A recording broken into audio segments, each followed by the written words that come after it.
कहे मोर बेटा कहे बर बेटा हवा बेटी कहे बर एक झन बेटी हवा में का दुखला बतावा कहा थे रंगी लागे है करे जावा माफिया करके दुखला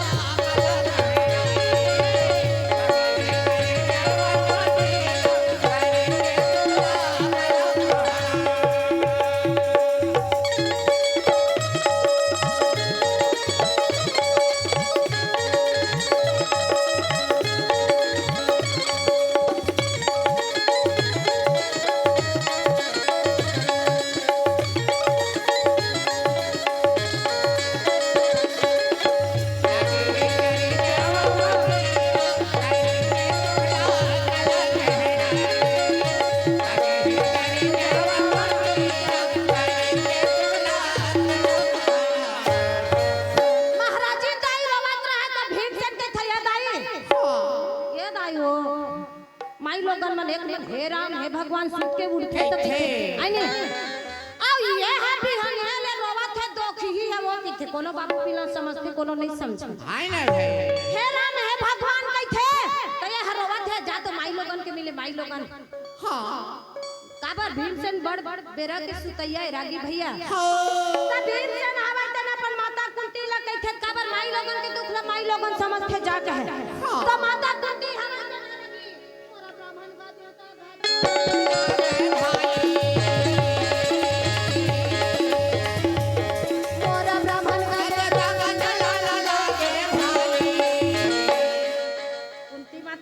हां तोला कत्ता कन दुख हो गए है वो का बर रोवत है हां त का के थे तय तो परदेसी आदमी तो कला बताओ मैं तो कहते तोर गांव में हवा तोर घर में हवा तो बता हां त का के थे महाराजिन दाई हवा तेना यगबा का सुर के पारी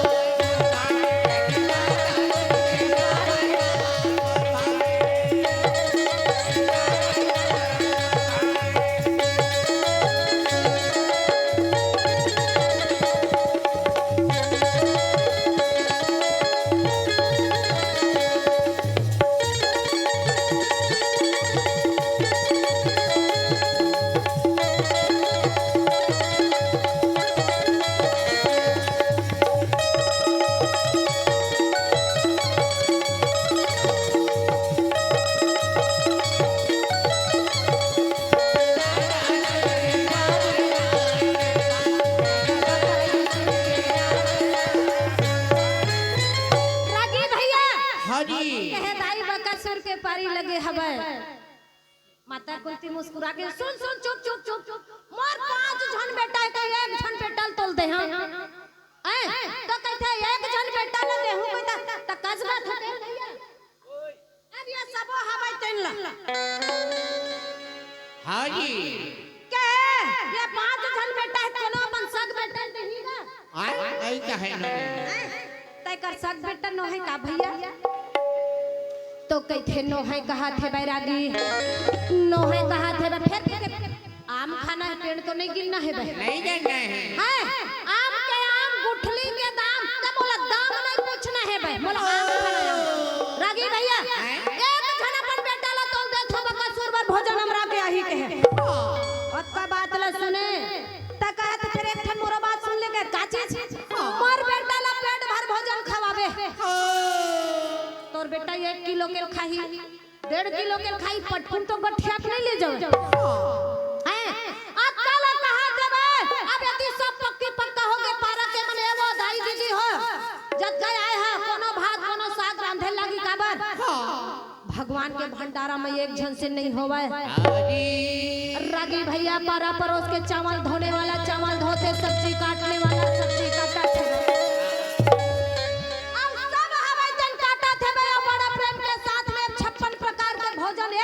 कलेवा बनावत है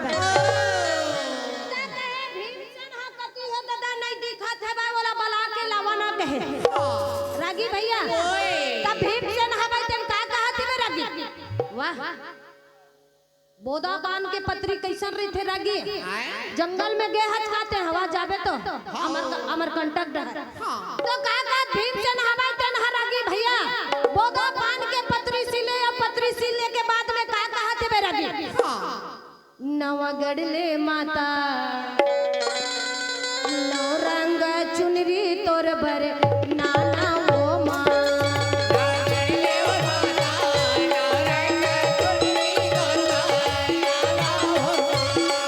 नवगढ़ले माता नौ रंग चुनरी तोर बर नाना वो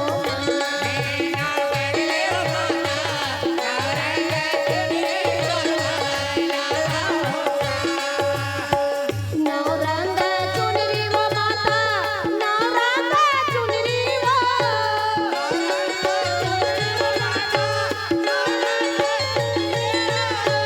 नौ रंग चुनरी वो दाई नौ रंग चुनरी वो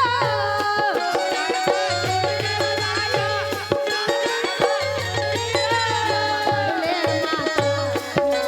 रंग चुनरी तोर नाना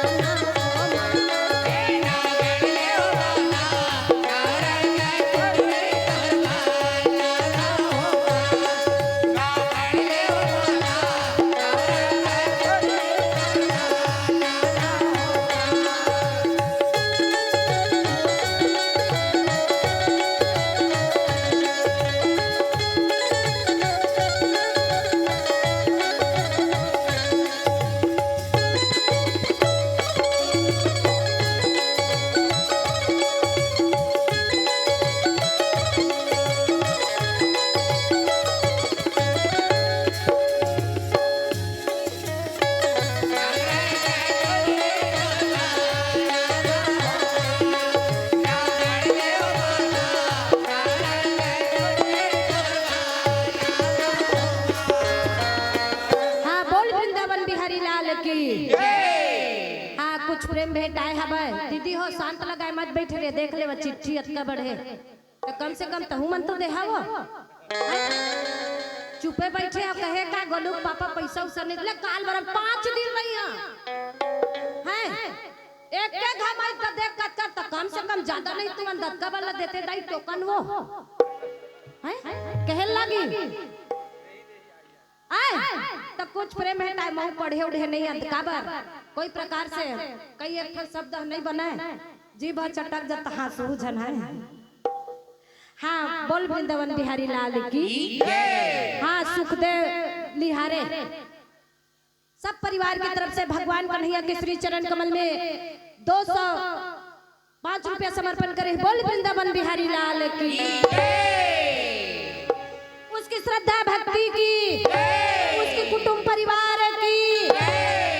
रागी भैया ये प्रकार के जब बतावा थे भाई तो का कहा थे भाई रागी कहे अब कैसे करो भीमसेन बेचारा बोदा पान के पतरीला धर ले आओ बोदा पान के पतरीला धरे के बाद में तालाब के पार ले रागी भैया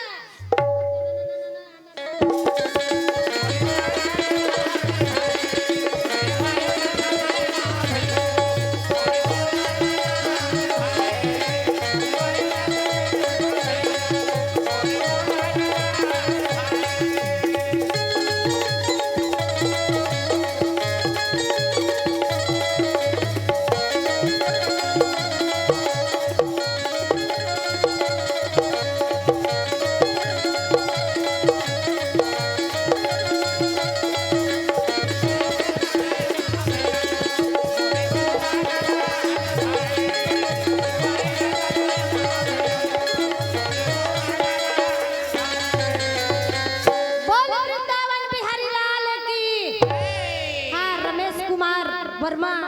भाई इटई के रहैया नानघाट इटई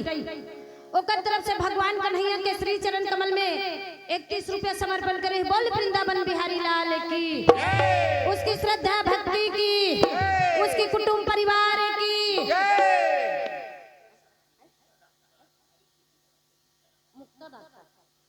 बोल वृंदावन बिहारी लाल की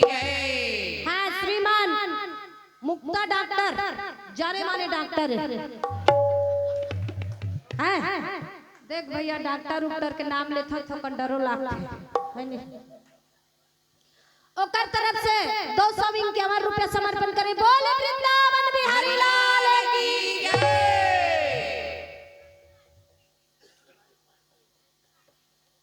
हाँ बोल वृंदावन बिहारी लाल की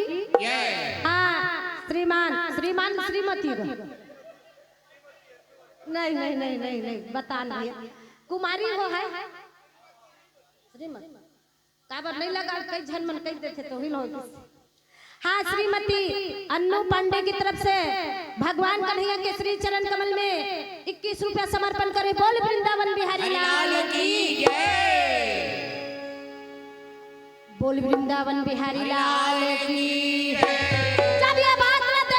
देखे सुने के बाद में रागी भैया बोदा पान के पतरीला सिल ली और बोदा पान के पतरीला सिल के अब चारों तरफ आदमी है इसलिए घटक घट रहे हैं हाँ जी बाबर भीमसेन हमें देना छोटे मोटे नोहा रागी भैया 12 पैसा के वो करने छ रहे मीठा भरा लग रहा है नहीं रागी भैया चारों तरफ ले तो बोदा पान के पतरी सील के अंगना में कर दीजिए अंगना में बैठ गए भैया तो देखैया देखते रह गए ये लड़का है कोई काम करत है तैसे लागत है बे अब ये अंकला सुन के भात बनैया भात डाला साग बनैया साग बनत है बे भात के नानत ले साग नहीं है साग के नानत ले भात नहीं है रागी भैया कसगा हमू मन इसने हो गए रहे देख तो नवागढ़ ले 9 बजे करेंगे रहे का करबे न आज ऐसे किस्मत है कहीं 11 बजे गाड़ी मिलते कहीं तो हमन कुछ खान कुछ नहीं खान नवागढ़ 9 बजे रहेंगे अब गांव में नवागढ़ में आके पूछा था बन कहे भैया बस वाले कतका बेर बस आही गाते थे आप तो बुकिंग में के करम नहीं छाड़ते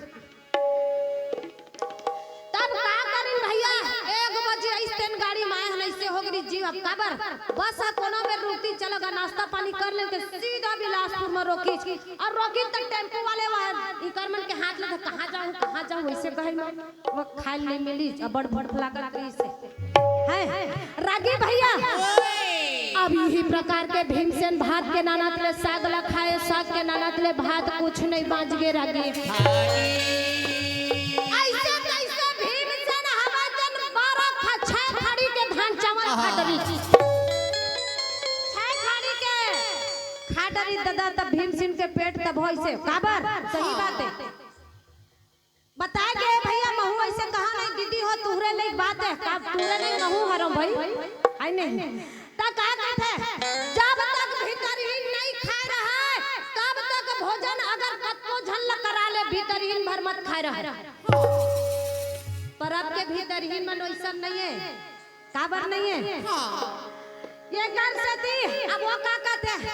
हमार घर ना नोनी दाई बाबू की लमन तक अपन घर के बड़े लेते जानता मैं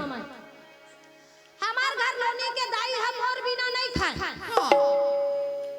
अब वो सोचते पहली रही सब गए वो जमाना है तो का करा 1 दिन देखी 2 दिन देखी 3 दिन देखी भीतर ही नहीं अब लइका कहते दाई वो मोल भूख लागत हो कहते दत्ता कल लइका खाते ओकर दाई है यहाँ कम दे दी भात अब भात लोग कहते दाई वो नहीं खा सका खरा तो भात खावे कैसे नहीं खावे खाहू चुप रहे खाता है अब वो लइका दत्ता करके देवे आते कन दे दी अरे अत्ता बा लइका अत्ते कन खाए अत्ते कन थोड़े खाई अब वो हबतन हम लइका सटिया दिया खाली के दाईवा नहीं खा सका छोड़ वहां नहीं तो छोड़ मैं खा जा सुत खटिया में अब बोला अत्ता कन आउ छोड़ दी तो कैसे वो के दत्ता कन आउ भात ले लो कागा कोनो नहीं है देखा चारों मुड़ल था कोनो नहीं है कहीं अब वो भीतरहीन हबतन वही मार भगवान झेल के खाए लगी चल गा हमर घर टूरी दाई मोर बिना यान नहीं खाए आए आप आवा थे संगी जेवर हल के थे आवा टूरी दाई अब वो खाई पिए भगवान बराबर सोते हबे हैं आप वो का थे वो टूरी दाई नहीं सुना था का कहते काय चल उठ खाबो नहीं खा मैं रोज रोज के इसमें कर सकते अरे चल ना वही हो गया चाहते हैं चल खाबो मैं नहीं खाबे नहीं करो कहते ईमान से पगली में तोर भी नहीं एक ठनर नहीं डारा वो मैं खाबे नहीं कर नहीं खा नहीं खाता का करबे काबर कहूं मैं एक घाक खा लूं बाई बिगड़ जही त मई के डर देंग दी बेचारा एला डर रवत है अब वो तो भीतर ही खाए पिए मांस तो या कि आवा तब वो बेचारा सूत के रात भर लांगर रहेंगे और टूरी गाय खा के भगवान बराबर सूत गए तब ऐसा झन करे कर दीदी हो भीतर ही के हाथ में बाबू पीला बच्चे जीव रही हैं रागे भैया हां जी अरे भीमचंद हवा छह खाड़ी के धान लखा चावल लखा डरी छी अब जब छह खाड़ी के चावल लखा थे भाई तो का कहत रागी बैठा कहूं काबर कोनो दिन के बाद सास ससुर मन कहूं रही थे ना हां त भात ल कम रांधे करो रोज रोज बासी बांस थे इसे के तब भीतर ही मन डर के मार नवा नवा बहू भट डर रहा जुम्मा कभी नहीं डर रहा नहीं डर रहा मोरो बहू आगे मैं जाना था दादा जेकर आगे बहू तेकर शरीर ले आगे लहू काबर ये सत्य बात है बहू अब नवा नवा अम्मा पापा ऐसे अब बुढ़ा दे चलो अबे तो ऐसनो होते ता का करत हो कन अब तक कहूं भीतर ही पर कब होई हाथ ले मान चाटे मन हो जते सत्य बात आए नहीं किनो अब तक कहूं पेट ना हो कर दई आज के साग बने मिठाई ठोकन बने खाना ऐसे के हाथ ले चाटे पड़ जाते रागी भैया ओए इंसान बेचारा हवा हाथ ल भैया काबर भात हर नहीं रही गे रागी हां जी भात नहीं रही गे एकदम नहीं बाच गे भात हवे तन हां तबे ल देखी त कैसे करत है उई चुईल कहत है इसे के भाई मन का कमल डर रहा था काबर उकरे चुकरे अभी कथा है बात माऊ कथा रही महाराज जी दाई द्वारी रहे अब काबर अतका जनता है आउ बता था हमन भैया किसान आदमी हमन अतका कर खाथन हमर पेट भरते सख्त बोलत हो कि नहीं आओ बैठे बैठे जन कलम चलावत है तेन मन अतका कर खाथे अब वो हवा महाराज कहे महाराज है महाराज जी नहीं सुना था का वो कहे एक ठन हड़ी अब अरे नहीं कल भात का बेचारी सारा मत का झन के सामने में मोर इज्जत खराब हो जाई डोकरी बेचारी हाथ ले से इशारा कर एक ठन नहीं है एक दाना नहीं है ऐसे ऐसे करत रहे सियनहा बाबा कहथे ये डोकरी बहुत बेर हो गए बुढ़ाती काल में अक्का झन के आगू में मोर नाक ला काट दी का सत्य बात है अरे अक्का झन के आगू मोर नाक ला काट दी का कहे गी जब एक बार में धरे कहथे दे घर में एक ठन दाना लिए काबर पर मन हसैया है अपन घर के लाज ला अपन बाबू पीला मन काही बात ला नहीं जाने काबर नहीं जाने घर में कहूं सगा है देखना काबर में कथे के हिसाब से नाम नाम लेथा ज्यादा नहीं ला घर में कहूं सगा आगे घर में सगा आगे तपो का समझी महाराज आवा जी आवा आवा आवा आवा बैठो के थे अब आवा बैठो के थे ओकर बाद में का के थे भीतर ही ले पूछे नहीं है ले ना सगा महाराज थोकन चाय पी ले जी एक कनी काबर भीतर के बात को भीतर ही ले पूछना चाहिए सगा महाराज चाय पी लेते हैं कहते अब वो भीतर ही का कहते घर में चाय पत्ती ने सगा ला ला के चाय पी लेके को मेरे बड़ा ही मारा था है अब वो हम तन के थल्ले थकन चोंगी पी ले इसे कई चोंगी पियात रहे सगा है अब वो बेचारी भीतर ही कैसे कहे सगा का घू मारे चाय पत्ती नहीं के है ने अब वो चोंगी पिया थे चोंगी पूरा सिरागे बीड़ी पूरा सिरागे अब वो सगल थकन हो गए जा जा सगा के नहीं सगा मत जा रुक ना चाय लेनो चाय बना वो फिर वो सगत के लेने उठा भीतर ही ना फिर कहते चाय बना अब ओकर बाद मत अब सगल लजला जवान हो गए सही से निंगत चाय के एकदम हे जी छूटता है कादा हो जाता है नहीं चाय पी ले मन ला एकदम और सही बात है चाय पी ना खाइल दे की कौन चाय देती तीमान पी लेते ऐसे मुंह लाग जाता ये नशा है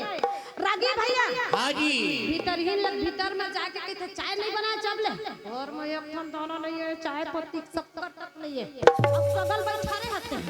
वही प्रकार के महाराज जी दाई हा बैठे ना बोला थे भाई कहे महाराज घर में एक दाना नहीं है छह खाड़ी के चावल पक गए और खत्म हो गए एक दाना नहीं है कहते मोर करम छाड़ दीजिए हाथी बराबर है दादा थे अब दोनों के बात ला सुनी भीमसेन कहते अब जाओ दादा काबर भात बा सीखनी है हां ते कल वाले भीमसेन तालाब के पार में एक गाड़ी कले वाला जोड़ लीच रगी हां जी और एक गाड़ी कले वाला जोड़ लीच भैया एक ठन एक जोड़ा भैंसा ला फांद लीच भैया अब भैंसा फांदा के बाद में बलि भीमसेन हवाई तन का करत है रगी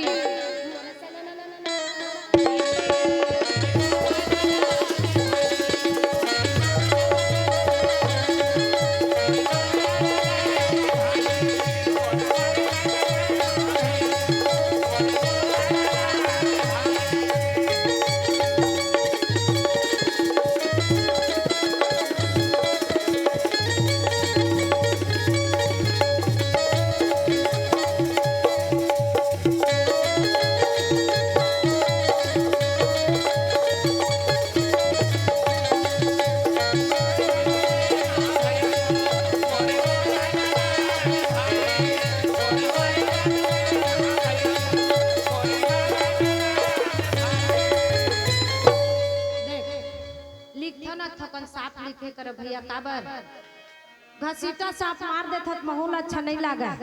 काबर लइका रही दाई दादा पढ़ाल जा सब पढ़े जा तो मैं पेंसिल लखात रहे नहीं का और ना झोला चित्र हुई सब पेंसिल के मैं उकारी करा त ना जा घसीटा मारहू ना तो नहीं आवा आ थकन बने बने साफ साफ लिख देता तो बने लाते नहीं अब भुला जाऊं ना अबे हट गए पैसों गए डूब गए अबे तरी पैसा भेज दे तब बोली हां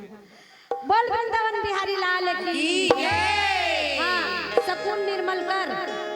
देह का एक ठन नहीं सुनावत है एक ठन सकून निर्मल कर हो गए काम नहीं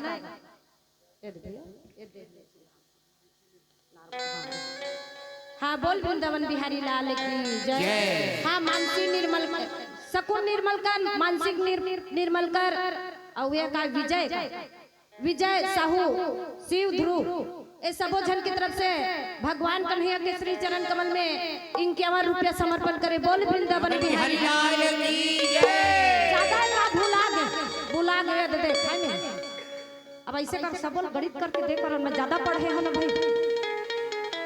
ए दरी बार बोली 50 तो ये सबो जन की तरफ से भगवान कन्हैया के श्री चरण कमल में 51 रुपया समर्पण करे बोल वृंदावन बिहारी लाल की जय रागी भैया हां जी अब वो हमें जना काबर गाड़ी ले जोड़ ले चेक गाड़ी कले वाला बना दी और ये गाड़ी कले वाला बनाने के बाद में बलि भीमसेन हमें जन कहते काबर प्यासा पानी के तीर में ही जन पानी प्यासा के तीर में जाही प्यासा जाही आई नहीं भीमसेन एक टन गाड़ी के भैंसा ले भेज दी आहा और दूसरा हमें जन में तो भीमसेन तीरा तो भैंसा नहीं तीरा भैंसा तीरा तो भीमसेन नहीं रागी भैया काबर भीमसेन खिंचत रागी भैया तो का कहत है भाई ये बैला तीरथ नहीं है रेत ले बैला तीरथ नहीं है रेत ले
तरी सांस तरी ऊपर के सांस ऊपर भीमसेन मार हम पक्का गे तन ला कार्य पछना चुचवा भर ले रागी भैया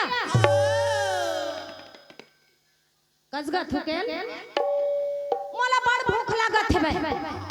का हबे काबर डोकरी दाई मन लइका मन किस्सा सुनावई नहीं मैं कथल नहीं भागम कथक लाइन हिसाब से कहिथे डोकरी दाई मन कथा किस्सा सुना देन वो डोकरी दाई ऐसे कहिथे नहीं त का कहिथे एक ठन चिंगरा पारी थे रांधे रही थे त का कहिथे चिंगरा के मांस ला डोकरी खाए डोकरी के मांस कोई प्रकार के चिखा भीमसेन पूरा रीच अब बकासुर हवा गुफा में सोए हवा रागी कहे आज का कर घर के भोजन हरे शादी ये का कर घर के भोजन अभी तक नहीं होए हवा रागी भैया ओए जब अक्कल सुनत है भाई तो कहे आबेज कर बेते अब वो हवा जन बकासुर के पेट में भूख गया धर ली अब बकासुर हवा जन का करत है रागी कर जात घर जात मोरा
देखा थे रागी तब बलि भीमसेन ला जब देखा नहीं तब गाड़ी में बैठे रहे अब मार देखा थे मैं तो का कहा थे रागी अगा बिना मारे बैरी तोला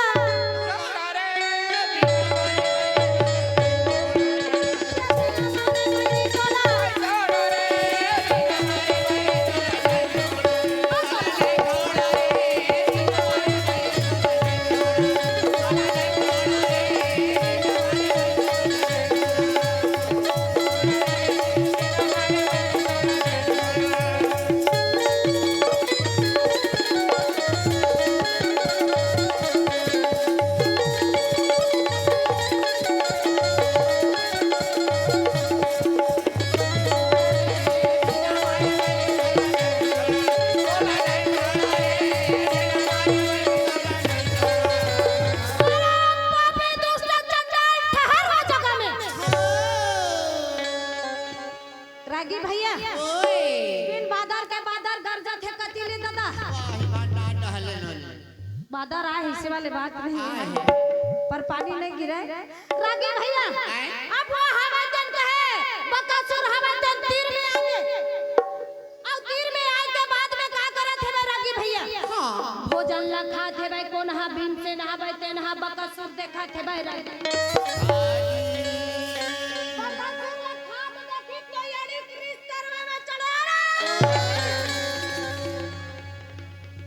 कैथे जब देखी त कहे अब कैसे करो मैं हा कहे अत्ता बात ला सुना थे मैं तो बलि भीमसेन हवा चल मुटका धरे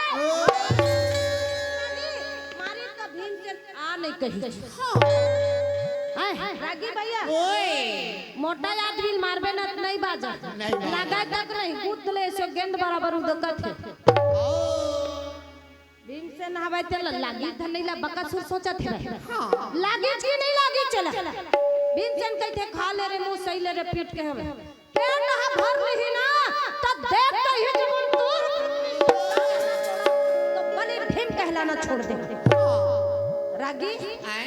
खा ले ली पेट के भात हाथ हो कनै से होई डकारी च नहीं तब बलि भीमसेन हवा चल का करत है रागी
हाँ, बोल वृंदावन बिहारी लाल की जय। हाँ, कुछ प्रेम भेंटा हुआ है भाई।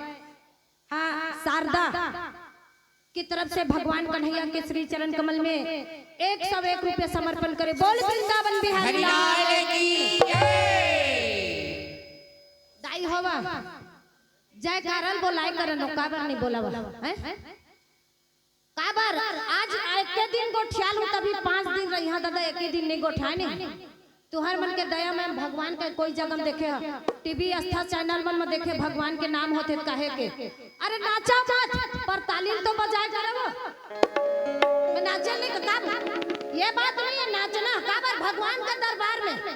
कोई भी नाच सकत कोई संकोच वाले बात नहीं है। अब वैसे गोलू पपन डर राइल तक लाख काबर में जाता तो मटकात रहे तक कहल हो जाए ऐसा समय नहीं है।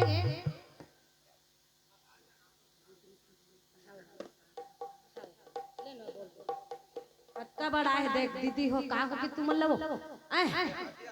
हमार मन मान लोगन ला नारी संख्या लागे करे बाबू पीला पाछू पर तुमन पाछू हो गए वो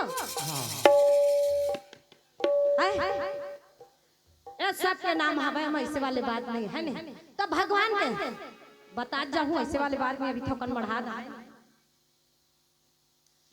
तो ये कर जति बलि भीमजन हवा तन जब देखी अब मारे तो बकासुर हवा जल घर लिख कति भी तू ध्यान का हां बकासुर हवा तन खांदा में ऐसे रगड़ल धर ली जब रगड़ेला धरा थे भाई भैया तो विचार लगावत थे भाई कहे कैसे करो का करो के राज बकासुर हवा तनिया बात में जब दोनों हवा एक दूसरे में काबर वो मारी चलो मारी चैसे इसने में झगड़ा होते लगी भैया अब भीमजन हवा तन देखी तो वो में भीमजन का तन बदल आग लगे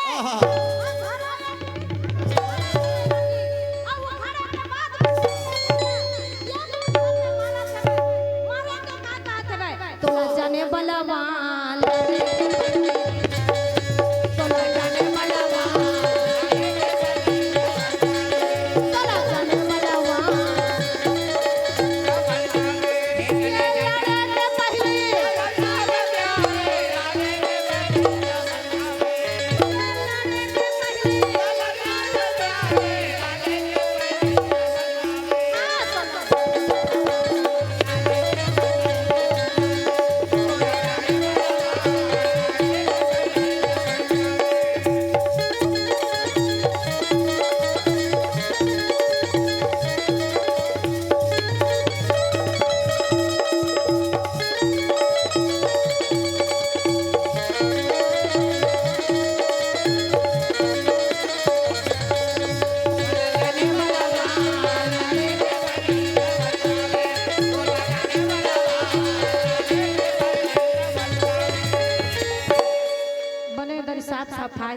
समझ में है नहीं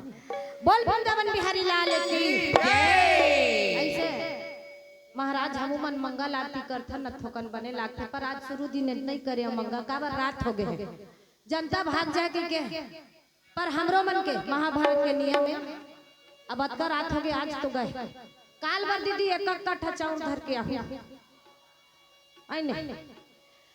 तो काल मंगल आरती होई आज नहीं होवे आज कुछ नहीं आज ऐसे सीधा सुना जाए बोल वृंदावन बिहारी लाल की जय। हां पूर्णिमा गोस्वामी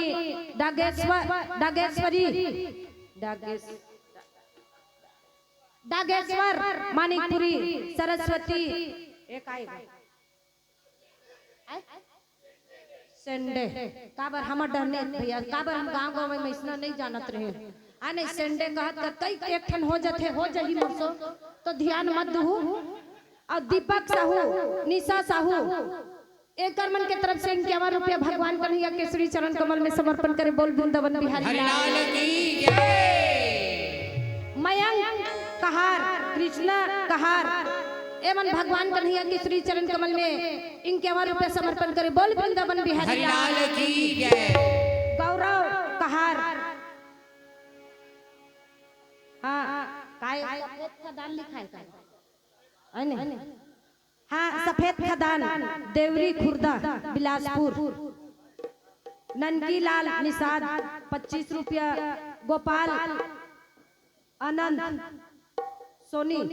इनकर तरफ से भगवान कन्हैया के श्री चरण कमल में इनके रुपये समर्पण करे। बोल वृंदावन बिहारी हरिलाल की जय। बोल वृंदावन बिहारी लाल की जय।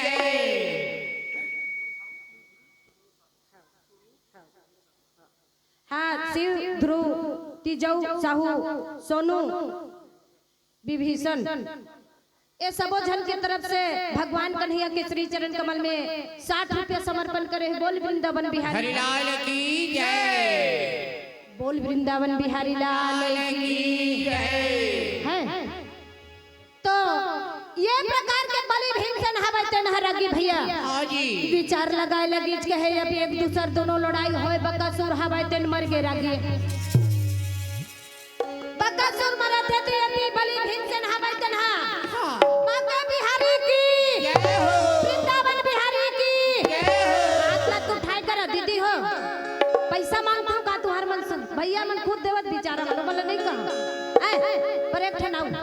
नहीं आज माहौल मजा नहीं लागत है। एक ठन कीर्तन है सब जन करिया भाई काबर बाबू पिलक संख्या कम है हमारे संख्या ज्यादा है तो दाई हो मैं नहीं कहा नाचा कूदा भगवान में मगन में ऑटोमेटिक खुद ताली बाजते पर कौन कौन बजावत हो कौन कौन नहीं बजाते तेल देखा था ऐसे वाली बात नहीं है काबर जन बजा है तो भगवान में तन मन में पिघल गए। तो एक कनी छोटे से कीर्तन बोल वृंदावन बिहारी लाल की जय। उमापति महादेव की बोल वृंदावन बिहारी लाल की जय। बोल दे वृंदावन बिहारी लाल की जय।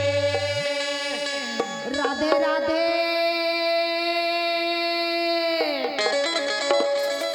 राधे राधे राधे रट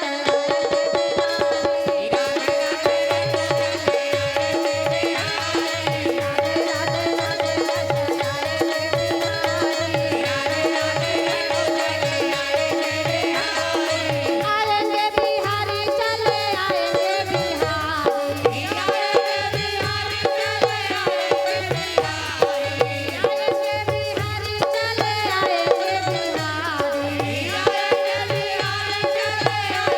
राधे राधे राधे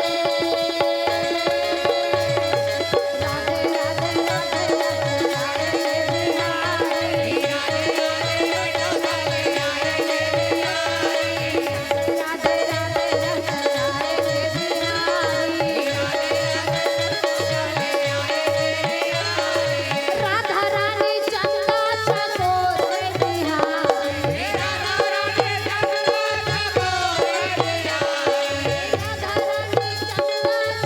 चकोर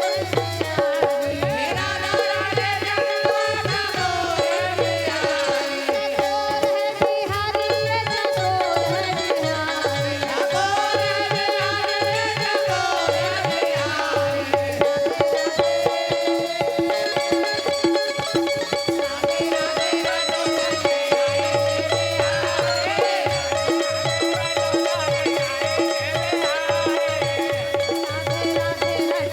आएंगे बिहारी राधा रानी मिश्री तो साथ है बिहारी साथ है बिहारी ये तो साथ है बिहारी राधे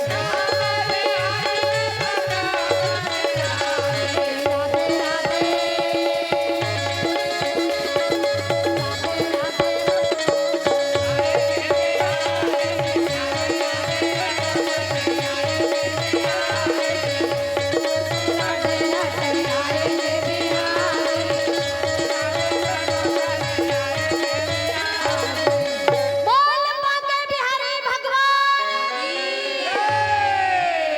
रागी भैया बलि भीम से नहावे तेन बका सुरला मार के जैसे हम जेठ के महीना में खातू पाल थर रागी जेठ के महीना में काबर हमर गांव गमई में भैया घुरवा रहे थे घुरवा के खातू कचरल खेत में पालथन हुई बराबर जब तक कलेवा बाचे रहे रागी भैया पूरा सब पे हमें चला यगा बका सूर्य के गा पाछे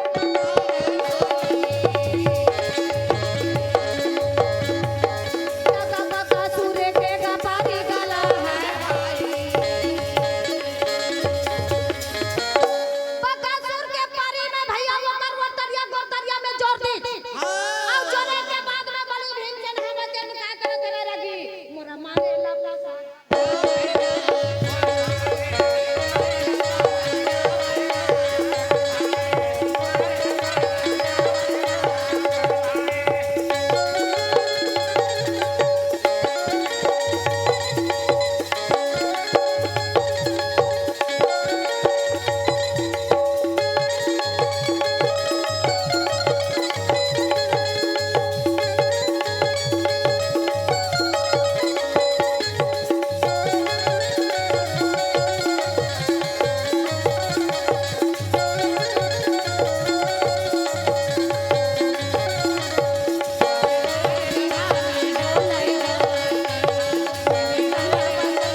देवा दे घर सकरी देवा दे कुकुर तक नहीं भूकत रहे काबर लॉकडाउन लगे रहे तैसे रहे नहीं कोकरोच चीज चाह नहीं करत रहे गांव में आदमी है धन नहीं कैसे बराबर हो रहा है अरे चक्रनगर गांव में भैया पूरा लॉकडाउन लग गया रहे भीमसेन के थे कैसे गांव में आदमी हवाई धन नहीं जी कैसे लगा सुनना सुनना है नहीं अब यंगी माता हवाई तन का कहत है रागी मोर बेटा बकासुर ला मार के आही भगवान भोलेनाथ मैं तोला एकादशी के उपास रखवाहू कैलाश पर्वत वाले हे डमरू वाले भगवान अगर बकासुर ला मार के आही तो बिल्कुल मैं एकादशी के उपवास रखवाहू अतला कह के रागी भैया माता कुंती हमें बेटा के मंगल आरती उतारे बर द्वारी में खड़े रहे बेटा हमें तन ला रागी भैया माता कुंती हमें तन का करत है रागी सुंदरिया जय आरती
होना चाहिए जो औलाद हमारे जन माता पिता के उद्धार कर दे बेटा कहे रागी भैया ता अब इसमें दिन रहे लगी कहते भीमसेन काय दाई बेटा उपास रह जते लाला रागी भैया दाई मैं बोरे बासी के खवैया वो कहे मोला भूख प्यास नहीं लागा दाई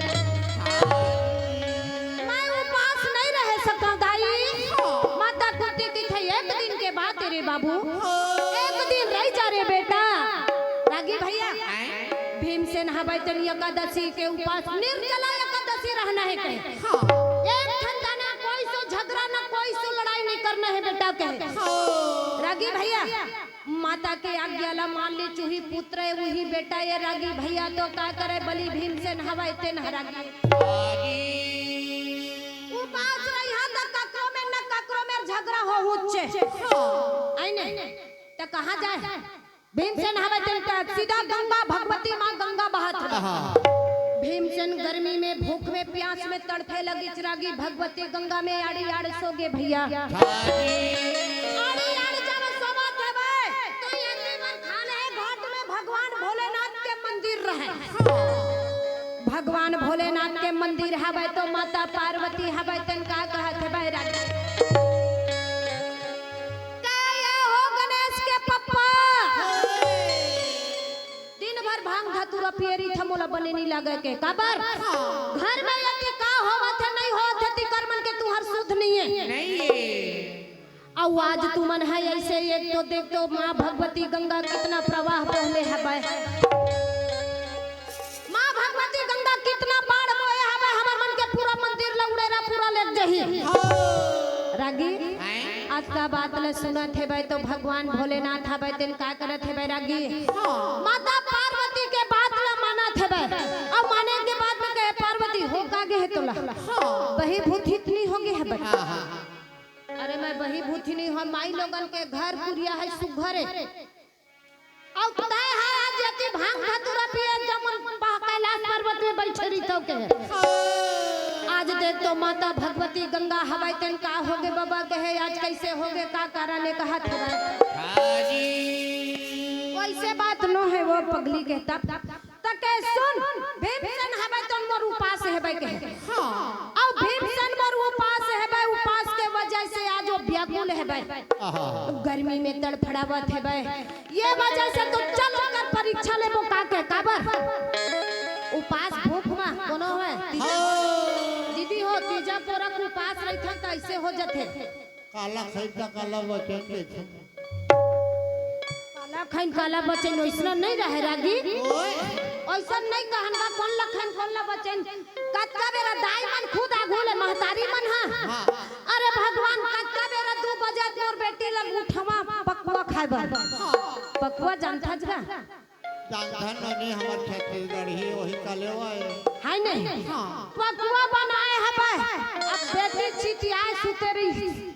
बेटी उठ न वो बिहान हो गए दतवन ला घास ले कम से कम गला सोलहा जाई पकवा ला गरम गरम कुन गला से कही बेटी भीमसेन ला भैया आज देख तो भूख प्यास में तड़पत है भाई एक बूंद पानी नहीं पीना माता पार्वती हवे चलना भगवान भोलेनाथ कहते गौ माता बन जा आओ मैं शेर बन जा था आओ दोनों हवे तन मन सुंदर मस्त जाबो कहे अत्ता बात ल सुनत हेबे तो माता पार्वती हवे तेन का कहत है बैरागी भगवान भोलेनाथ हवे ते कर भैया सुंदर मस्त धरे और धर के गौ माता के रूप ला बना ली और रूप ला बनावत है तो का कहत है बैरागी हे भौरा के नांगर माता बिछिया तू तारी वो फुलवा जो तन बर चले या वै हो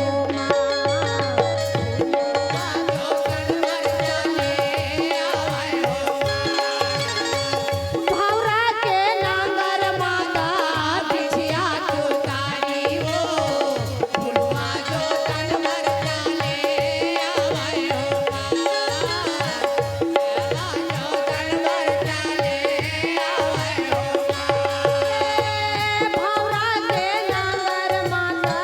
बिछिया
जगह सुन तो हाँ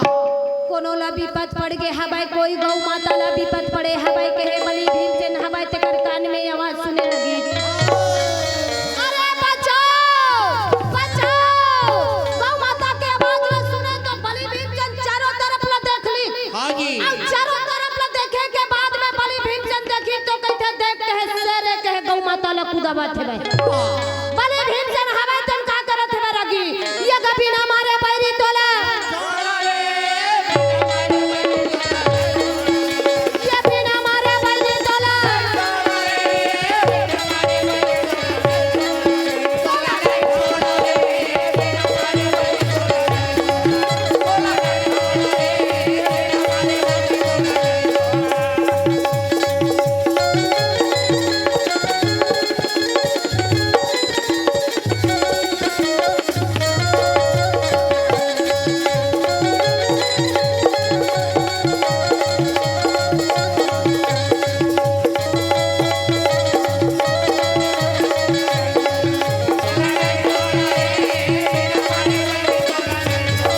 कुछ प्रेम भेंट आए हवाए लता दीपिका ये दोनों बन साहू भगवान कन्हैया दीप्ति लता दीप्ति ये दोनों साहू परिवार की तरफ से भगवान कन्हैया के श्री चरण कमल में 30 रुपया समर्पण करे बोल वृंदावन बिहारी लाल की जय। हाँ चिराग सिन्हा कृष्णा सी है हमर डर सिन्हा हाँ चिराग सी कृष्णा सी ये दोनों जन की तरफ से 21 रुपया भगवान कन्हैया के श्री चरण कमल में समर्पण करे बोल वृंदावन बिहारी लाल की जय। हाँ निष्ठी निगिता अन्य संस्कार यादव ए भगवान कन्हैया के श्री चरण कमल में यादव परिवार की तरफ से भगवान कन्हैया के श्री चरण कमल में 51 रुपया समर्पण करे बोल वृंदावन बिहारी लाल की जय। उसकी श्रद्धा भक्ति की जय। यादव समाज की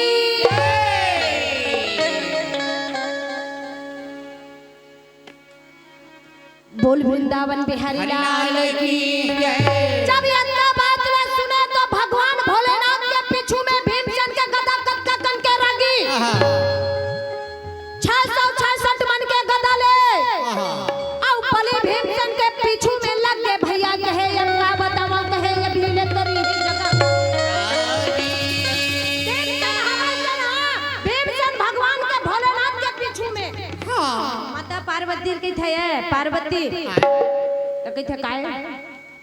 पगली हाथ के चूड़ी और माथा के सिंदूर ला बचाना है तो प्रकट हो नहीं तो भीमसेन के गदा पर से पताल का चटनी पीसा तो माता पार्वती का कहा था रगी भोला ला पूछे पार्वती का भोला ला पूछे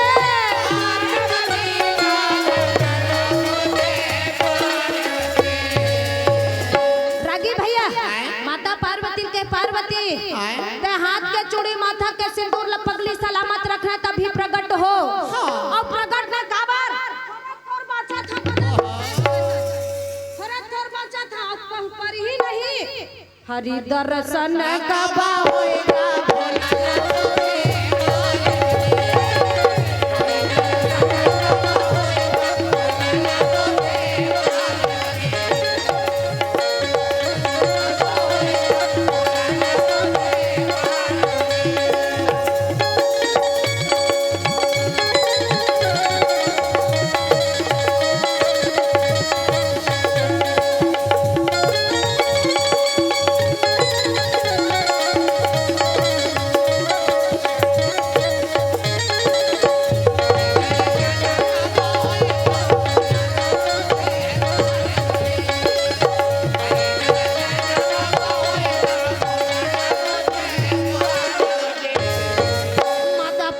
पति के कारण में भैया सुंदर मस्त प्रकट हो गए और प्रकट होए के बाद में रागी भीमसेन हवे तन एकदम सुनी आगे और जाके भगवान माता पार्वती हवे तन रागी तो भोले के पास में रागी यगा सुंदर का प्रकट का हो माला लागे भाई अरे माता पार्वती भगवान भोलेनाथ प्रकट हो गए यगा माता पार्वती प्रकट का हो गए माता पार्वती भोलेनाथ दोनों प्रकट हो गए अक्ल बुद्धे नहीं है भोला।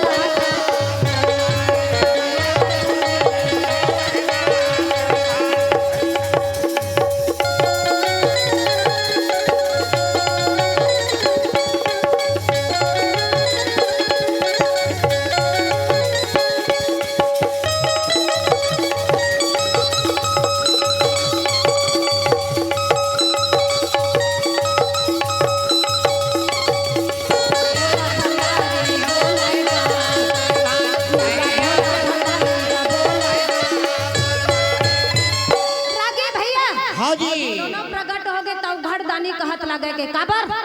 अभी मोर हाथ में अभी हत्या हो गई थी तोर बाबू के थे हैं कहाँ के जटा तो कहाँ के तोर लोटा फेंकाती छ ना गंगा के धार देनो तो निकल कहते ये भीमसेन मांगला बेटा वरदान कहे सो मांग सो वरदान दे हो बेटा ये प्रकार के बतावत है बैरागी तो काय कहत है बै दादी तो सो मांग सो वरदान दे हो तो कह देख भगवान दिन भर भूख प्यास में तड़फत हो कहे भीमसेन एकादशी उपास ऐसे मोर रहा है तीनों लोग 14 भुवन में नाम चले तकसगा थुकेल भैया भीमसेन एकादशी रहेजगा नहीं रहे नहीं फिर बता थे री जाना री थम कह के कौन कही थे दाव डोकरी दाई मर रहत नहीं बोला कोनो रह सकत है रागी काबर भीमसेन एकादशी तीजन तो काबर चाय मिले थे आने रागी भैया एकादशी के उपास में निर्जल रागी भैया यहाँ तक के मुंह में पानी लेगना भी बेकार है बे एमा पानी लगे के भी हक नहीं है कहत है भीमसेन एकादशी साल में एक बार आते आओ 15-15 दिन की एकादशी हर महीना मावत थे ने तो भीमसेन 12 महीना के एकादशी हबते और भीमसेन एकादशी जेठ के महीना में रहते दोनों बराबर होते रागी भैया तो क्या करे भीमसेन ला सुंदर वरदान दे दी जब वरदान दे के बाद में भोला हबते भगवान भोलेनाथ चले जाते हैं और भोले जाए के बाद में यति बलि भीमसेन हबते क्या करे दाई भूख लागत भूख में नींद नहीं पड़े काबर हम तो कोई उपास धास नहीं रहा रागी भैया काबर गवैया बजे आदमी नहीं इसने तीजा उपास रहने घर रागी अब थे पंडवानी होवत है आज कहीं तक गए रागी भैया कहाँ उपास में हुआ 15 दिन ले बीमार पड़ गए टोटल आवाज नहीं निकलत है तो मैं कहे मन चंगत कठौती गंगा हाय ना भाई अरे पति के नाम लेके हवा देती मोर गति होवत है दादा का करे मैं वो दिन ले कहूं कहिबे तो मैं नहीं रहा पति सेवा नहीं लगाओ कहे हैं उपास में त्याग दे मैं नहीं रहा उपास धात लेना भगवान एक लोटा जल ला वो दूठ अगरबत्ती जला दे ओ तेल बढ़िया राग में भगवान कह दे रागी भैया ये प्रकार के अब क्या करत है भाई माता कुंती है भाई सुबेरे से भोजन बना लीज रागी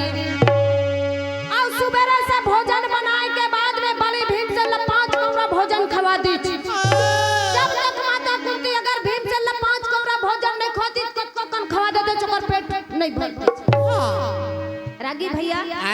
अब यति के बाद ये तिरी गई यति का हुआ थे भाई महामुनि वै संपायन फिर राजा जन्मे जयला कथा सुनावा थे भाई रागी राजा जन्मे जयला ये कथा सुनावा थे भाई राजा द्रौपदी के बेटी द्रौपदी के स्वयंवर रचाए है भाई और स्वयंवर में 5 भाई पांडव याहू ये प्रकार के भैया देश देश के राजा महाराजा सुंदर ऐसे बैठे रहे अब बैठे तो भगवान कन्हैया चिंता काबर भगवान कही था ना का भगवान मोला कई जन के मुंह ले सुनता अत्का पूजा करता पाठ करता रे रोगहा भगवान तब मोर बर साहित्य में कही कि नहीं सत्य बात है दीदी ना कई जन ने सुने हैं अत्का पूजा पाठ करत हवा तब मोर कत कष्ट देवत हबत रागी भैया भगवत देख तो भैया 5 भाई पांडव आज देख तो 4 सखी आगे और 4 सखी पीछे समय बलवान होते आदमी बलवान नहीं है रागी भैया अब यति के बाद तो यति रह गया भगवान कन्हैया है बैठन है 5 भाई पांडव मोर भक्त मन कौन जगह में है ये प्रकार के सोच के भगवान कन्हैया वृंदावन बिहारी है बैठन का करत है रागी चलो मन बसुरी बाजावे जी हां मोहनार राधा रानी नाचे घूम घूम राते रचावे जी हां गोप वाला रे मीरा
राजेश संडे परिवार के तरफ से है नी? ये देखो है राधे संडे के पूरा परिवार की तरफ से भगवान कन्हैया के श्री चरण कमल में 151 रुपये समर्पण करे। बोल वृंदावन बिहारी लाल की है। कल्पना साहू अंश साहू ये दोनों जन की तरफ से भगवान कन्हैया के श्री चरण कमल में 51 रुपये समर्पण करे। बोल वृंदावन बिहारी लाल की जय। हाँ यादव परिवार का यादव परिवार ज्यादा दूध तो ला दे कर दाई हो चाहे ऊपर तो यादव परिवार के तरफ से भगवान कन्हैया के श्री चरण कमल में 51 रुपये समर्पण करे। बोल वृंदावन बिहारी लाल की जय। अब बताए कल 1.5 किलो दूध तक लिखाए है मैं दे नहीं लगा थी छोटा ले ला ही नहीं का चाय बर कैसे करी महाराज है नहीं तो 1.5 किलो ये दूध तक लिखाए दादा देहू धन नहीं बहनी हो तुम जानी। हाँ बोल वृंदावन बिहारी लाल की जय। रागी भैया ये प्रकार के जब पांचों भाई पांडव हवाई भगवान कन्हैया वृंदावन बिहारी बांके बिहारी हवाई तेन रागी तो काला बतावा थे रागी बिंदा के बेटा गरुड़ हवा चल का कहत है भैया ये जौने समय करा बेरा मवो मोरा बोला लगे गाई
रहन शांत लगाए बैठे रहन एक दिन मना आज चूर माटी है नहीं बाबा पहली प्रथम शादी होते पहली दिन तक कते कानून दा ठोकर कम दूसरा दिन ठोकर बने झमाझम और फिर बारात के दिन ताऊ का पूछत हमार मन के तिहार आ दी बारात तू चल जीता है नहीं तो मस्त शांत लगाए बैठे रही। अभी 5 दिन है भाई है नहीं आज अब 4 दिन हो गए भाई अब 5 दिन के तो मन 5 दिन रख ले तो 4 दिन अब बाजी आज के छोड़ है तो ऐसे धीरे धीरे कथा हवाई तेना बने रखे आओ आज भले रात हो के कल नहीं हो दीदी हो कल जैसे महाराज मन उठी चारती होई हमन मंच में बिल्कुल बैठे रही वो एकदम है अगल बगल में जनता एक नहीं जाना है 8 और 7 वाले काम नहीं है सब बैठे रही है अब तू मन खाए पिए तो भगवान बराबर अटियाता हूँ हमन गाते रही वो का मतलब के तहु मन मत खाऊ महू नहीं खा अब महाराज मन उठी तो हमन टेकेल धरबो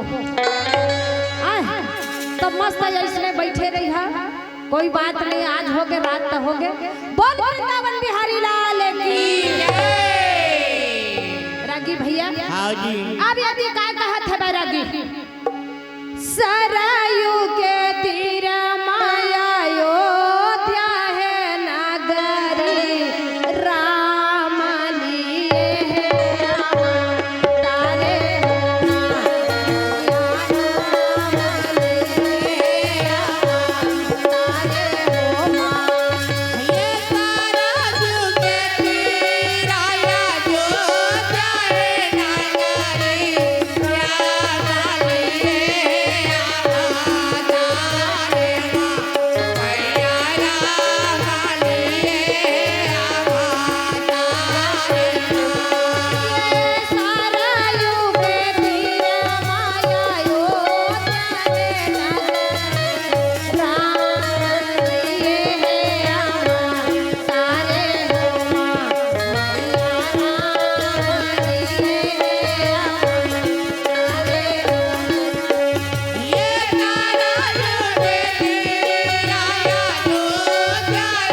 गोवर्धनधारी रास को रचाने वाला प्रभु आज धन्य है भगवान। मोला कैसे याद करे हवा ये प्रकार के बता दे भाई तो पत्रिका लिख के दे दी भैया। पत्रिका लिख के भगवान का नहीं दे दी कि पांचों भाई पांडव राजा द्रुपद के निमंत्रण में आना है भाई। रागी भैया तो निमंत्रण में राजा द्रुपद की बेटी के शादी में आना है। तो ऐसे आना है भाई तो मछली के नहीं निवेदन करना पत्रिका में न्योता देते नहीं। तो जैसे जैसे काटम लिखा थे वैसने वैसने राजा द्रुपद के बेटी द्रौपदी के स्वयंवर रचाए हमें स्वयंवर में सब जन सुंदर मस्त प्रस्थान करी हम ये प्रकार के बता दी रागी भैया। अब बताए के बाद में रागी अब पूरा छत्री के जगह में छत्री, शूद्र के जगह में शूद्र, ब्राह्मण के जगह में ब्राह्मण, वैश्य के जगह में वैश्य, सबके अलग अलग मंच हवे। तो भगवान का नहीं आप मतलब निमंत्रण देते हैं रागी भैया। भगवान बुलावा यो हम नहीं आई नहीं ऐसा हो नहीं सका रागी भैया। इनका के बेटा सुंदर पहाड़ पर्वत ले भैया पार करते हुए पांचों भाई पांडव के पास में पहुंच गया रागी भैया। अब ये चित्रनगर गांव में बलि भीमसेन के घरों घर नेता होते तो हमार यू डाउन होवा थे काबर भाई बिलासपुर छत्तीसगढ़ तो एक थो ही नहीं गा नाने आने गा भाई सल गुड़ खवा दे कहूं मीठ जानी चना सीट त रागी पूछ है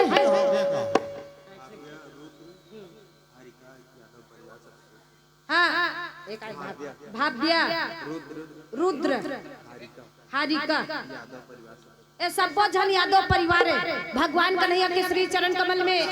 इनके अवर रुपये समर्पण करे बोल वृंदावन हरिलाल की जय। हाँ स्वर्गीय श्री दिलेश्वर श्रीवास्तव एवं पूरे परिवार की तरफ से भगवान कन्हैया श्रीवास तू ही मन बता था आई नहीं जब तुहार मन सो हो जाते भैया मैं तो बिन देखे वाले हूँ। सोम निर्मलकर प्रिंस निर्मलकर दोनों जन की तरफ से भगवान कन्हैया के श्री चरण कमल में इनके अवर रुपया समर्पण करे। प्रीति ये थेगा 21 रुपया भगवान कन्हैया के श्री चरण कमल में समर्पण करे बोल वृंदावन बिहारी हरिलाल की जय। कौन अचो डोगरी दाई 20 रुपया दे चनाऊ नहीं है 30 रुपया कही था दादा दाई काल चाय पियल बुला ले बे महू तो नतनी ना वो है बोल वृंदावन बिहारी लाल की जय। ऐसे वाले बात में काबर जन अभी आचार्य महाराज हबे आई नहीं महू देखे थोड़ा शुरू में डर सन लगी काबर ओकर में खिलाए कुदाई ली गए दाई दादा वो समय गरीबी स्थिति रहे हमारे गुरु महाराज जाना थे वो समय गरीबी स्थिति रहे दाई दादा उसका पढ़ाना लिखाना जरूरी अब भीख मांग के लइका मन पढ़ावा था दाई दादा मन पढ़ाए काबर गरीबी स्थिति रहे लोग लइका छोड़ के जाए तो वही में घर दिन रहे मानिकपुरी गुरुजी तेनला कहा मामा खेत के आवाज में लइका मन पानी कान जिंगा तो वैसने गे हम स्कूल लइका रखवा रे काम दू करज आई नहीं त सब मन पढ़ाई लिखाए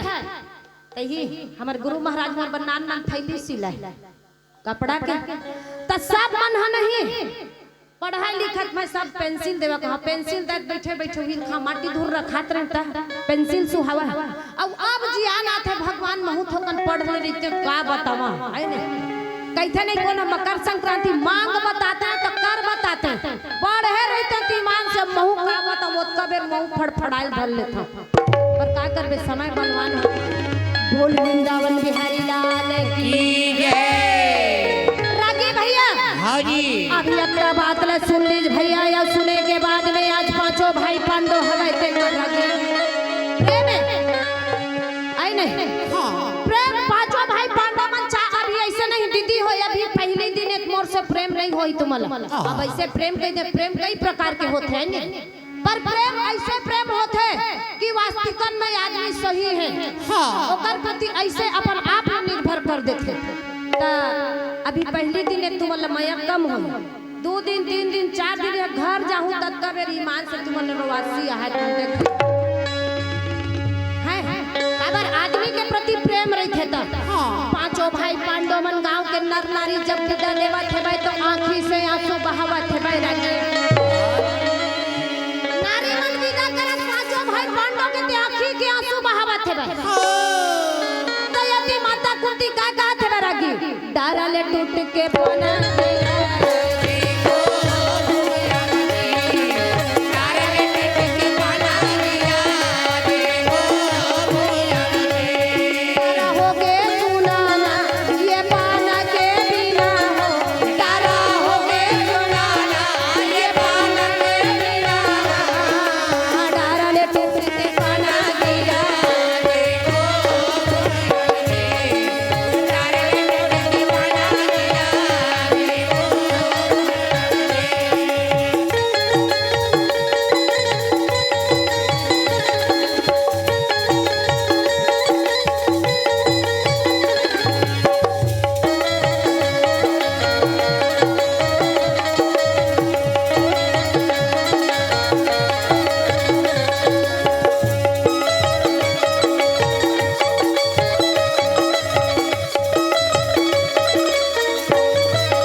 पांचों भाई पांडव हवाई तेन मन सुंदर मस्त गांव के नर नारी से विदा ली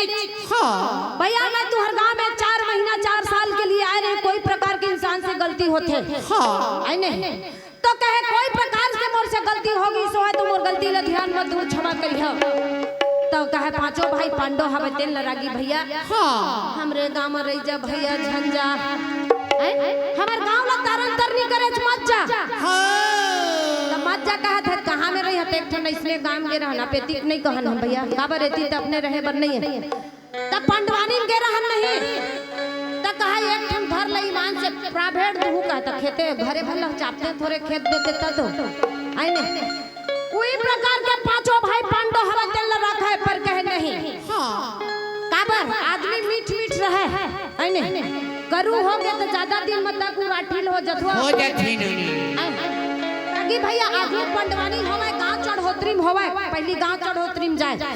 आई नहीं गांव चढ़ोतरी में जान त 9 दिन 10 दिन रहन ना त कोने आदमी मन चाय पिए बर कोनो बनावे कोनो भात खावे पहली गांव चढ़ोतरी घरो घर होवे तब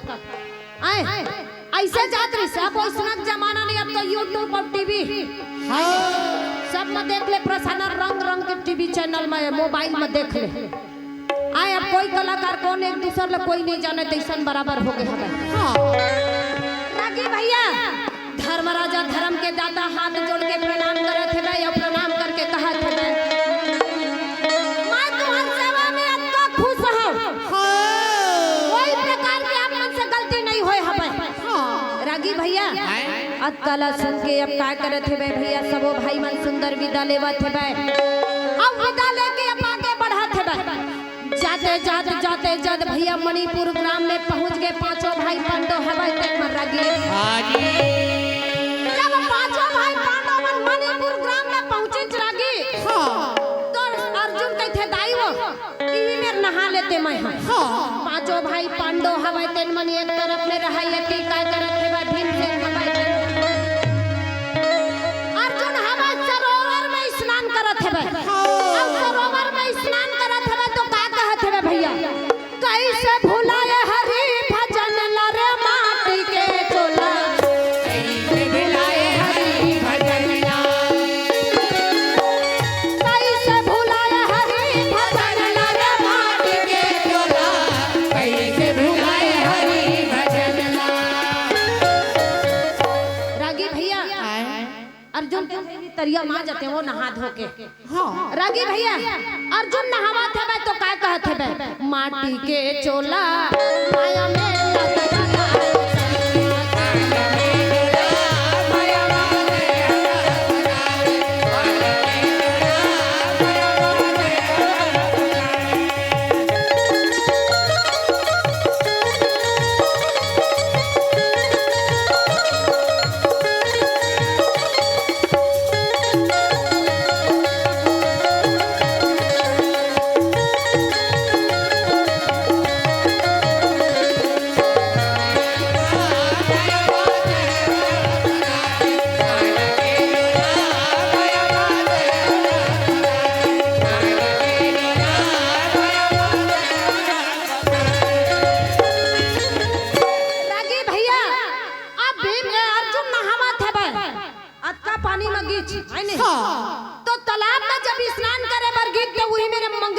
घड़ियालिन आहा मगरी नहावे ते नहा भैया जाके अर्जुन हवा छाती भर पानी में सरोवर में स्नान करत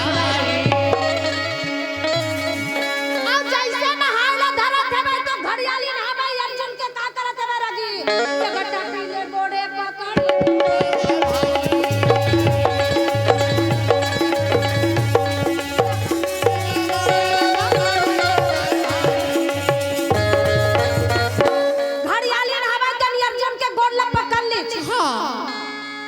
बेटी के मन जानता था नहीं हमर डर जोखरी थे तरिया में अर्जुन बेचारा डर हो गए काबर अब तो घरों घर में बोर हो गएगा तरिया नहीं अब तरिया गए जमाना है आई नहीं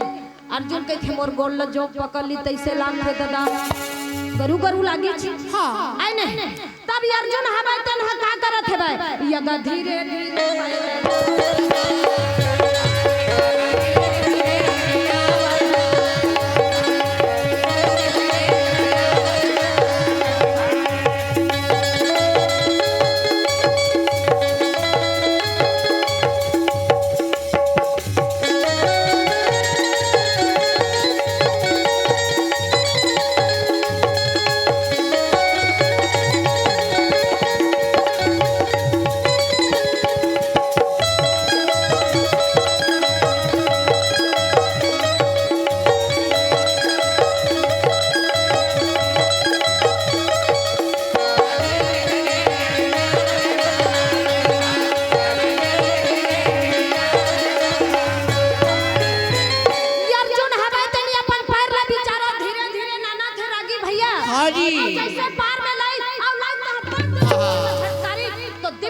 के रूप में होंगे भैया दिव्य कन्या के रूप में होंगे तो अर्जुन देखी तो कहती है काहे कहत है काबा अरे अभी देखे तो मगरी रही से अब जैसे सूखा मायावत है तो दिव्य कन्या हम दे अब दिव्य कन्या होगा तो अर्जुन हवाई तेन का करत है रागी देवी हवाई तेन है अर्जुन हवाई तेन खड़े रहे तो अर्जुन हवाई ते कर गोड़ न जाए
माई लोगन मन चिपकू होता कहत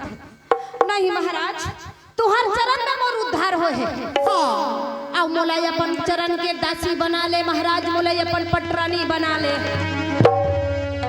अर्जुन का की थे रागी भैया देख भाई के बड़े बड़े मोर भाई मन के शादी नहीं होए तो मैं तो अभी अपन शादी ले नहीं कर सका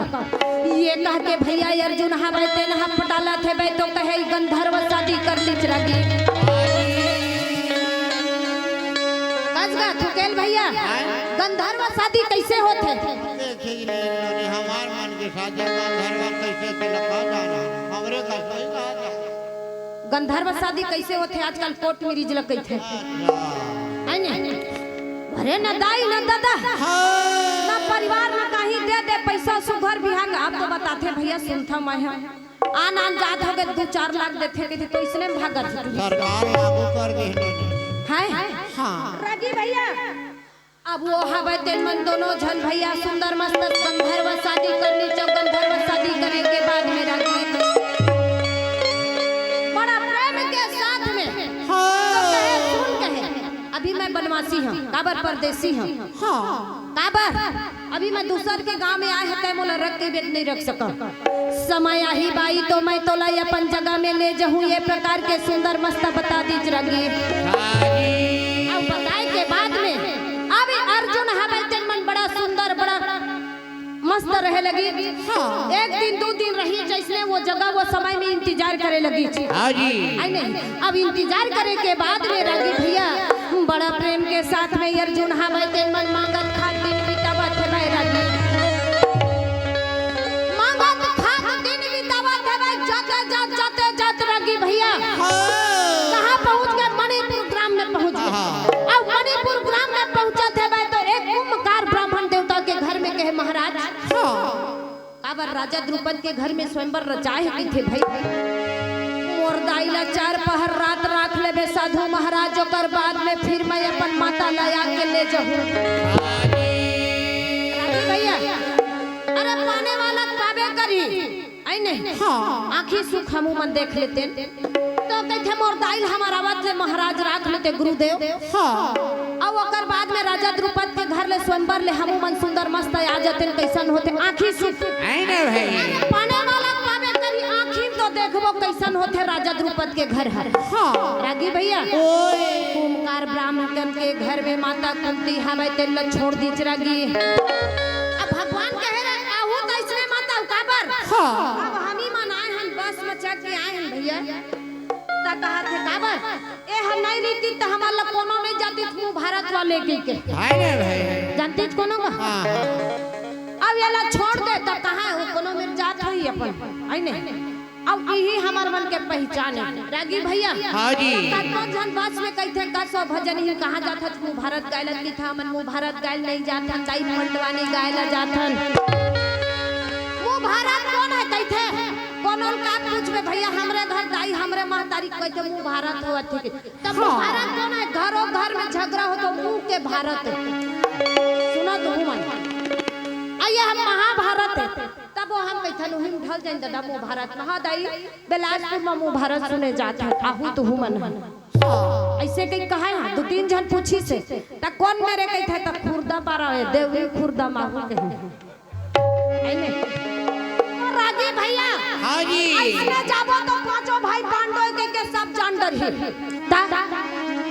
कैसे करना चाहिए तो आज के विश्राम ले ये जगह करना चाहिए हाँ प्रशांत यादव की तरफ से भगवान कन्हैया के श्री चरण कमल में 51 रुपए समर्पण करे हैं हाँ रामचंद्र जितेंद्र महेंद्र श्रीवास भगवान कन्हैया के श्री चरण कमल में तीनों जन्मन 51 रुपए समर्पण करे बोल वृंदावन बिहारी लाल की जय आती बेर में देहत का गुप्ता डॉक्टर भैया का बात है का मुक्ताए की थे वो दे हैं तब भैया जल्दी जल्दी देकर भैया काबर हम मान ल देबे तो भगवान तहुल बने मरीद दी बोल वृंदावन बिहारी लाल की जय उसकी श्रद्धा भक्ति की उसके कुटुंब परिवार की मुक्ता डॉक्टर की रागी भैया हां जी ये प्रकार का पांचों भाई पांडव हवे तन मर रागी भैया एक कुंभकार ब्राह्मण के घर में सुंदर मध्य रात्रि के समय में विश्राम करत है हां यही में हमू मन विश्राम नहीं कर लेते हैं काबर दुरिया लाइन थकासी लागत है सही बात है काबर सुबह के निकले रहे ना बस के काम ता है काबर अभी सब कुंभ मेला में जात है भाई तो बस नहीं मिली सोई मोला दिन भर थकावट और जल्दबाजी हो गया अब काल ही मन बताया मैं भले कहते भैया पर मोर हिसाब से अगर रही था हां काबर महाराज मन जय कही एती हमन मंच में विराजमान हो जब अब 8 बजे काबर हम मलो थे आए हन बैठे हन खाए हन कुछ करें कुछ नहीं कान कोरे गाथे हन कई जन मन बेचारा मन तो इसमें आए हैं आई नहीं खाए न भगत हम मन ल ठोकना ये सब चीजों से काल ही मन बता ही कत का बेर चालू होही का होही तेन है ने आज अक्का बेर हो गए कल हो सकत है और बढ़ भी सकत है काबर शरीर में थकावट हो रही नमक ले आए हमन तो आज के अपन कथा ला यही में ले विराम देवत हवा कल के कथा रही सुंदर बढ़िया मस्त आनंद के साथ में देवी द्रौपदी के शादी होई। शादी होए के बाद में यहाँ तक के अर्जुन 12 साल वनवास जाई। कथा सुन लो ना जी, भागे लेवत था और पटाई तू मन है आखी कान मुंदे है कीर्तन कर ले कर है नहीं ऐसे तुहार मन के वजह से मैं जस गीत के एक पद लगाए हैं, बाकी नहीं गाए। जस गीत जानता तो वह लंबा था, मैं जस गीत गानी है। पर महाभारत ये पंडवानी हमें दिन गाथा है गाथा एमा सुआ कर्मा ददरिया पंथी सब हवे में तो आज बार जैसे जस गीत गा काल बार गौरी गौरा है नहीं जैसे जैसे कथा जाई वैसे वैसे गीत चलत जाही। तो आज दे दे मिले अपन कथा ला विराम देवत हबा और मस्त सुंदर कीर्तन भाव भजन करला। ओकर बाद में रात्रि में सब ला अपन अपन घर में विश्राम करना हवे। बोल वृंदावन बिहारी लाल की जय। रघुपति राघव